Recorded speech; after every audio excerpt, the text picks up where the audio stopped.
Welcome guys to episode 4 of the first class on tongues. Today we're learning about how to speak in tongues.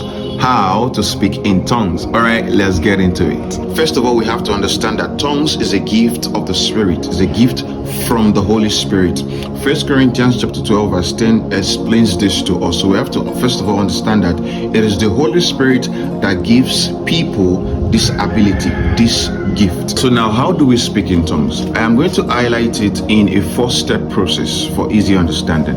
The first is desire it. You have to desire the gift. When we look at the book of 1 Corinthians chapter 12 verse 39, it said we should eagerly desire the greater gifts. Same thing is said in the book of 1 Corinthians chapter 14 verse 1, where it said we should follow the way of love and desire spiritual gifts. So the first step of getting the spiritual gift of praying for the spiritual gift from the Holy Spirit is to desire it. I remember the first time I started speaking in tongue, or prior to when I started speaking in tongue, the first thing that happened was I desired it. I had that desire in my heart that I want to be able to speak in tongues. So the first thing is you have to want it. You have to desire it in your heart to speak in tongues. The second step is to ask for it. Ask the Holy Spirit for the gift of speaking in tongues. When we look at the book of Luke 11:13, it said, God will not deny anybody that asks for the Holy Spirit.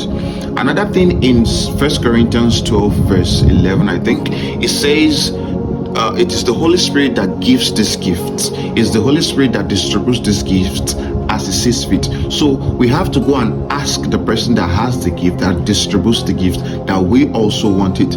So the second step is to ask the Holy Spirit for it. If you want to take a fast for this, it's fine. It's not compulsory. It's not very needed. But if it helps you to feel more connected and more serious with it, then fine. But the second step is to ask the Holy Spirit for it. Now the third step takes faith, because the third step is you speak as the Holy Spirit gives utterance. Now what do I mean? When you have desired it and you have asked for it, the Holy Spirit begins to give you utterance, begins to give you inspiration of what to say.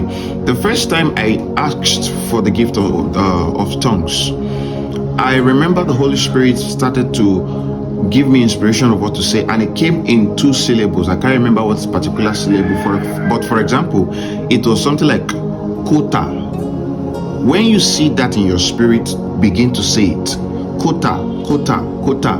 And then maybe some other syllables start to add to it. Then kotabi, then kotabilavi, kotabilazaili kapa. And then it starts to elongate. But you have to take the step of faith to say what the Holy Spirit is inspiring in you at that particular time. So speak as the Holy Spirit gives utterance. And the last step is to exercise this gift in you. 2 Timothy chapter 1 verse 6 says we should fan to flame the gift of God in you. You have already received this gift now. The next step is to now exercise the gift. Don't just pray at one time, don't just speak in tongue at one time and then you leave it. You're supposed to now exercise it. Maybe you take that time in the day, 15 minutes, 30 minutes, where you're just praying in tongues. You're trying to exercise this gift that you have received. You're trying to fan it into flame, and then you see you begin to go into stature and understanding of how to speak in tongues very well, and you're able to do it without much effort, without much pushing and struggling. Please let us note this. We are not going to God just to get the gift of tongues. We are asking for the gift of tongues to further our relationship with God. Tongues is not what is fueling our relationship with God. God is what is fueling this gift in our life. Then we are asking for this particular gift to help us get closer to Him. It's not the other way around. Alright, I hope you guys have been blessed by this teaching today, and I hope that it is going to be fruitful in our lives in the name of Jesus. Alright, see you guys on the next one, which is talking about interpretation of tongues. Alright guys, bye.